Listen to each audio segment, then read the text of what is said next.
ഞാൻ വലിയൊരു സുവിശേഷകനൊന്നുമല്ല, ആഗ്രഹം കൊണ്ട് ഇറങ്ങിത്തിരിച്ചവനാണ്. അപ്പോൾ തമ്പുരാൻ്റെ ഒരു വാക്കുണ്ട്, എന്നെ മാനിക്കുന്നവനെ ഞാനും മാനിക്കുമെന്ന്. അങ്ങനെ അങ്ങ് ഇറങ്ങിത്തിരിക്കുക. ഞാൻ കാരണം ദൈവനാമം ദുഷിക്കപ്പെടുവാനിടയാവരുത്.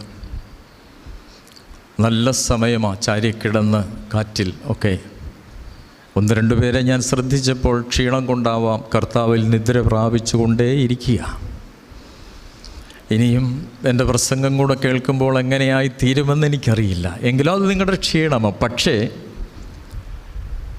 മനസ്സുകൊണ്ട് രൂപാന്തരപ്പെടുവാൻ, മനസ്സുകൊണ്ട് പുതുക്കം പ്രാപിക്കുവാൻ ഞാനിരിക്കുന്നത് ദൈവാലയത്തിലാണെന്ന ബോധ്യം, നാം ഇരിക്കുന്നത് ദേവാലയത്തിലാണെന്ന ബോധ്യം, ദൈവസാന്നിധ്യം തിരിച്ചറിയണമെങ്കിൽ അവനവനെ തിരിച്ചറിയുന്ന അനുഭവത്തിലൂടെ എൻ്റെ ബലഹീനതകളും എൻ്റെ രോഗങ്ങളും എൻ്റെ ദുഃഖങ്ങളും എൻ്റെ കഷ്ടങ്ങളും എൻ്റെ